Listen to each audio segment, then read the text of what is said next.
wrote The Impostor Syndrome because I wanted to speak to everyone who's been in a position at some point in their lives where they've wondered whether just being themselves is good enough. And I would suggest to you that that's all of us. From time to time, depending on what's required of us and our own assumptions about whether or not we can meet those expectations, we sometimes doubt our abilities. We sometimes doubt that we're able to meet other people's expectations. And when we have those doubts and those insecurities, we're inclined to put on a mask. We're inclined to put on a mask of perfection.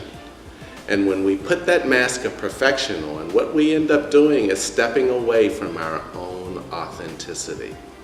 So sometimes in the interest of trying to meet other people's expectations, who other people want us to be, what other people want us to be, we move away from the core of who we are. And if we move away from the core of who we are, we're not able to give of ourselves in the way that we otherwise might. And if we're not able to give of ourselves the true essence of who we are, we're not really giving much in that respect. If we compromise who we are just to please other people or meet other people's expectations, it really robs us of a certain energy. It robs us of a certain uniqueness that really enhances the quality of the conversation and the quality of the contribution around the table. I personally believe that we get the most out of people if we allow them to be themselves. And so the imposter syndrome really is a way of normalizing what a lot of us feel when we're asked to step up into a new role. It may be a broader role. It may be a role that requires us to do something that we've never done before.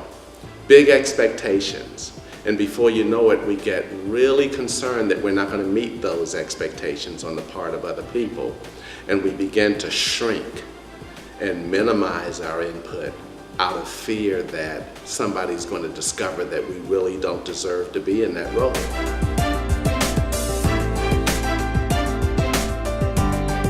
So the antidote to imposter syndrome, that tendency to want to close yourself off and be as guarded and defensive as possible, the antidote to the imposter syndrome is to really get your head around what it means to be an authentic person. Because I would suggest to you that authentic people bring a different energy into the workplace than people who are wearing a mask and trying to be something that they aren't. And if you really, really want to understand at a different level how you can bring a different energy to the workplace, get your head around what it means to be the authentic you.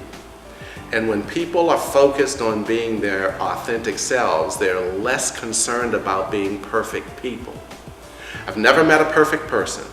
I've lived a long life, I've lived in different countries, I've traveled the world, and I'm yet to meet a perfect person. And so a basic premise of authentic leadership is that once you accept that you're never going to be a perfect person, you give yourself latitude and you give yourself room to be imperfect. Being imperfect is a lot easier than being perfect. And being imperfect allows you to concede that there are things that you do know and that you do very well, and there are some things that you don't do well, and maybe you need a little bit of help with, and maybe you need to ask questions about. And it's okay to do that if you take the pressure off of yourselves to live behind the mask of perfection. The imposter syndrome really enables you to understand that what you're experiencing is normal and that there's a cure for it, and that cure is called authenticity.